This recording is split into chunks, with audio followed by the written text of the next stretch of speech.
Alrighty, so at this time, I'm excited to introduce a man whom I consider a good friend of mine, and he was here in 2017, and we're so excited to have him back. Please help me give a warm welcome to New Hampshire Commissioner of Education, Frank Edelblut.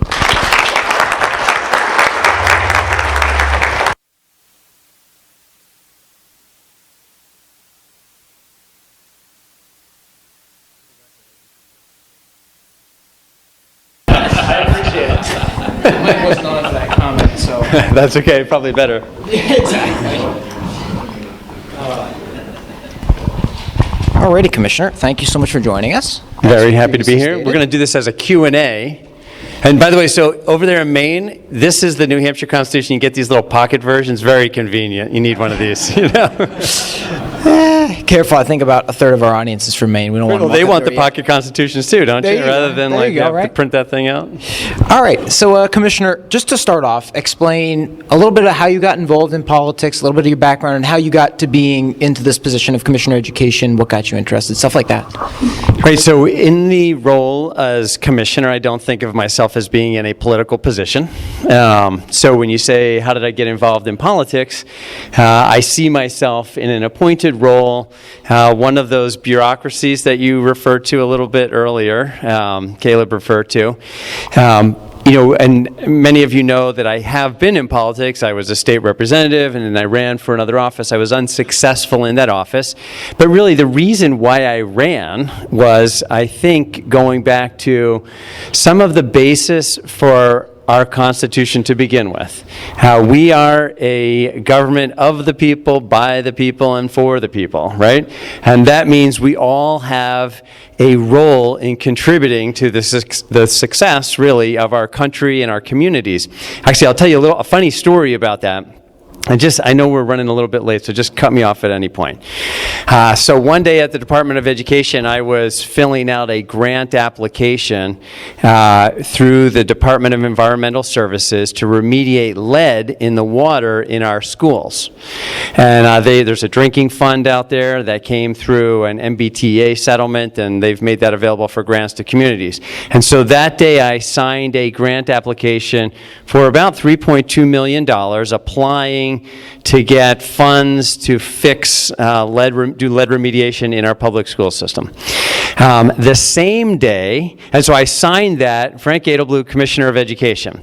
The same day I filed a second application to the same grant application for about $1.2 million, and I signed that Frank Edelblut, Water Commissioner, Town of Wilton. Because that's how New Hampshire works. Like in the same day, I can file an application as the Commissioner of Education, and I can file an application as a Water Commissioner in my community, because New Hampshire is a community or a state that I think may be better than any other state in the nation. Sorry, folks from Maine. Really understands, by the people, for the people, by the people, of the people, and for the people, because everybody has a role to contribute. It could be a significant, whatever you have, right? If you've got just a tiny bit to give, you take that tiny bit and you give it in the, however you can contribute. If you have more capacity, then you can do that. I found myself in a position in life where I had capacity to give back. Quite frankly, I was thinking of my children. I was thinking of my grandchildren, and the thought that I wanted to be able to look them in the eye one day and be able to tell them that I fought for them and for their rights, to preserve the Constitution as you guys have described it up here, which, by the way, very impressive kids. I appreciate the work you're doing.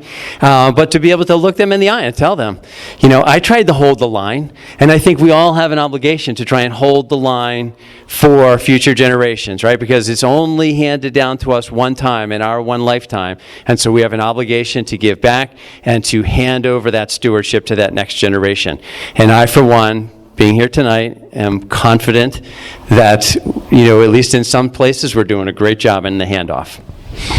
All righty. Now, to start off, because this conversation is about education, start off with, what is education? How do you look at education, and more importantly, public education, where you sit? Right. So, and I brought my Constitution, but education always has to start with Article 83. of the New Hampshire Constitution.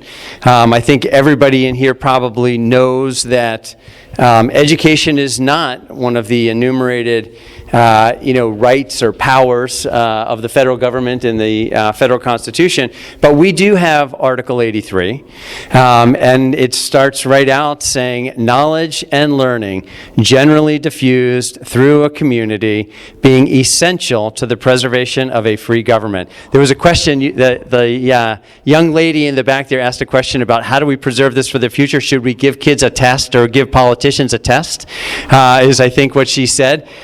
In essence, the founders of our Constitution, the founders of our state and the writers of our Constitution knew how to preserve that, and that was an educated electorate isn't going to do stupid things. So that is the test. The test is supposed to happen from the very beginning as we bring up that next generation, educate them about what the Constitution says, what it means, and how we can preserve it and pass it on generationally. It's kind of funny by saying that. My next question on the list was, what is the importance of education in a free republic? So you essentially answered that question in that answer right there, but I don't know if you'd want to expand on that anymore about how important it is in this nation that we've been blessed with such liberty here, how important it is for the individual people to be literate and informed. Well, I mean, so our form of government is comprised, obviously, of the people, but it is the people acting individually into a collective, right? In the sense that, we all get a chance to vote, and however that vote goes, unless you're in Maine and you have ranked choice voting, to be able to dictate kind of where things are going to go and what that future might look like. So you have to back it all the way up in terms of the role of education. We talk about knowledge being generally diffused. Well, I mean, if it starts at the very basic level. If you can't read, you're not going to get too far on the Constitution, are you? And even if you have basic literary skills, do you have knowledge and critical thinking skills to be able to understand what is it actually saying? I heard a comment, I don't know if it was you or Caleb had mentioned the idea of a living document relative to the Constitution. Well, I mean, you can have an idea of a living document only, really, if you don't understand what those words mean and you begin to read your own understanding into those words that are on the paper, right? But if you have a literal understanding in terms of what the Constitution is saying, I don't think you're going to end up there. Once you have that understanding and you read it, you have the ability and the responsibility to then take it and apply it to the society in which you live. I think I'm going to comment on one thing, and again, I think Caleb may have mentioned this, but I mean, one of the things that I think is missing, particularly among younger generation, as well as maybe a lot of adults and some of the folks who were up on a stage last night in some city in Texas, the understanding that rights are inherent to us. The government doesn't give us rights because, I mean, that is such a tremendous and profound thing to say, because if the government gives you something, they can ungive it to you, right? As opposed to it being something that you inherently possess, and their only responsibility is trying to protect that sacred trust. I don't know if I'm answering your question or not, but I think you're doing. I think that's excellent. Can you talk a little bit about some of the things, as commissioner, that you are working on to improve education, obviously towards those goals of creating a well-informed group of younger generation? Because obviously, as a young person myself, in my experience with young people, I kind of get concerned when I look at a lot of my peers. So just talk to us a little bit about some of the stuff that you were working on there. That's not really a fair question, just to be clear to everybody out there, because it's 6:50. There is spaghetti that's cooking back there. I work full time and give it 110% in terms of what I'm doing. So I'm going to try and encapsulate that as best I can. And I don't know if this is a good way to encapsulate it or not, but let me start with this. So one of the things I focus on is, and I'm going to explain this because some of you might fall off your chairs when I say this, but less school, more education. And what I mean by that really is that there is a lot of effort in the bureaucracy around the institution and preserving the institution, protecting the institution. And when I say the institution, I'm talking about school here. The components of the institution, whether those are physical resources or human resources. And oftentimes what I find in the work that I'm doing is that the efforts to protect the institution override the ultimate goal of education. And so less school, more education, I think, is a way of summarizing, a philosophy that I bring to a lot of the work at the Department of Education. And obviously then within that context, there is a whole litany of activities and things that we're engaged in, both affirmative policies. We're not playing defense, we're trying to play offense in terms of some of the things that we are seeing have happen up there, as well as trying to protect the citizenry from some of the bureaucracy. It was interesting, I know that Caleb mentioned, and I know this is a little bit off topic, but I just have to say it because I think you guys will appreciate it. The idea of you have legislators and then you have agencies, governmental bureaucracies that create rules around those.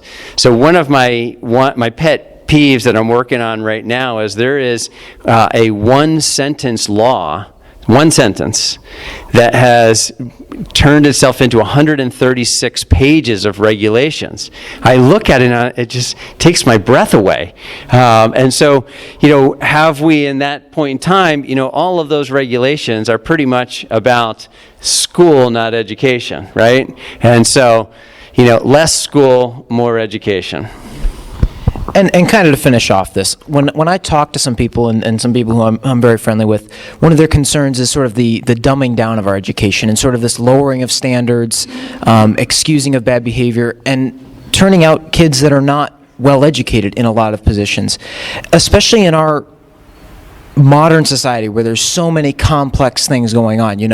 A phone, everybody relies on iPhones. You have internet, you have a complex electric grid that crosses the country.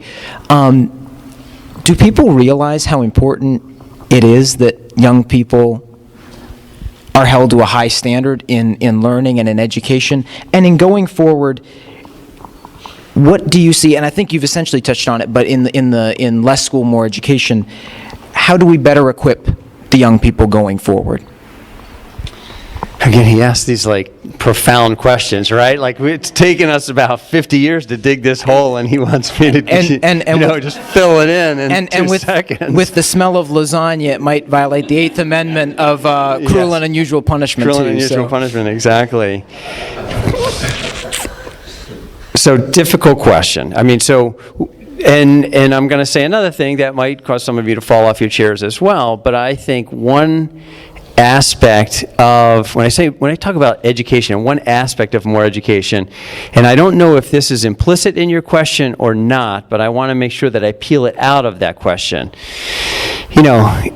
Kids, just like adults, turns out we're human. Turns out we're all very different. We don't all look the same. We don't all think the same. We don't all behave the same. We're not all the same. So that applies to the school system as well. We're not trying to create drones. We're not trying to make every one of these kids exactly the same. And so what I do is I think, when I look at the education system, I think of kind of my 5-year-olds to about 12 or 13-year-old. That would correspond in the school system to kind of elementary and middle school. These are foundational years, and this is a period where we can really help those students develop the skills that they need. They've got to get good at their literature and reading and language skills, right? This is where they can get good at that math and understand the foundations of math. This is where they can understand scientific principles and the scientific method and how those can be applied in different ways. And so I see that as kind of a foundation that every single kid kind of needs in order to then aspire to their individuality. And I know that in this room we've got constitutional scholars, because I heard one talking just a little bit ago. We've got, aspiring scientists and business folks and, who knows what it might be. I don't even want to, try and limit that person.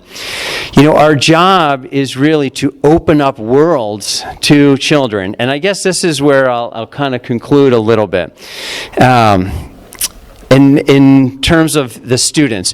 So we have an education system that is really driven at trying to homogenize students and help fit them into boxes. We basically, if you think about it, sometimes I refer to our education, to schooling, really, as an astrological system of schooling. And what I mean by the astrological system of schooling is we basically say if a kid was born on this date, plus or minus 180 days, that's what they should know, right?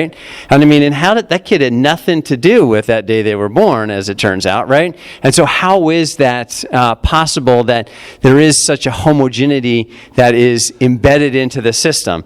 And you can see that throughout the system, right? The assumptions, and we believe that because we believe that based on that date of birth, that we can run this system, in cohort models where everybody has sort of a similarity. And what I would tell you is that there's a lot of variation in the system. If I go to any of my grade levels in New Hampshire, this is an average, so it's going to be more in some localities and less in others. There's a 3.5 grade standard deviation grade level in a class, right? Because there's some kids who are a little ahead and there's some kids behind. The way I like to think about it, and we know from learning science that kids vary, they vary in terms of their learning. So essentially what we've done is we've kind of built this linear learning system, I call it, right? That just kind of has this straight line that moves along. But the way kids learn is the way they grow. And if you want to know how they grow, go home and open up the closet and you drew little lines as your kids grew up on the inside of the closet. And sometimes the lines are close together. Sometimes the lines are far apart because they had a growth spurt, right? And so we've built this linear learning system, but kids are growing in a very jagged way. And the problem is, because you have this linear learning model, you create gaps in their learning, because if the train leaves the station to move to the next lesson and a kid's not ready to move, he hasn't had his little growth spurt to catch up to you, you create a gap in that learning, but then you've moved on and that train keeps going. And so what we really need to do is kind of alter our thinking about that. And I say that what we have to do is we need a system, less school, more education, that focuses on what is inherent in children. And what I would tell you is kids are, they're naturally curious. They are curious learners, and they want to find stuff out. Think about it. Before a kid ever shows up in a school system, they've already learned a language, right? They could be 5 years old, and other than barring some exceptions, they've already mastered an oral language. They know that bees sting. They know how to catch frogs in a pond. They know there's a lot of things they can learn, right? These are kids, these are learning machines. And then we put them into a structured environment that says, nope, you got to be just like this kid or this kid. Sometimes when I talk to different educating groups, and one day I was talking to the community college professors, and I asked them this rhetorical question, and hopefully this will come across as clear. I said, are we teaching students and children algebra in 180 days, because that's how many days I got them in school, or are we teaching 180 days of algebra? Those are two different things, right? Because the bell rang on June 19th, school's out. Well, we're done with algebra. Sorry, come back in the fall and we'll give you geometry, right? But has every kid got it? So are we teaching 180 days algebra or algebra in 180 days? So I just think, if we could embrace this premise about a system that kids are inherently curious, it might lead us to different solutions in terms of how we do less school, more educating for children. And again, if you don't believe the premise about curious kids, I'll just throw this out there. Go find a 3-year-old and leave him alone in the kitchen for an hour, and then come back. see if they're waiting for anybody to give them a worksheet or something like that. Now, they want to learn. Our job is to kind of channel that towards productive outcomes and help them get to a positive place in their lives.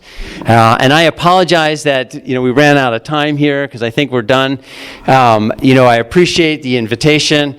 I admire these young men and the work that they are doing, and it gives each of us hope to see how they are engaged.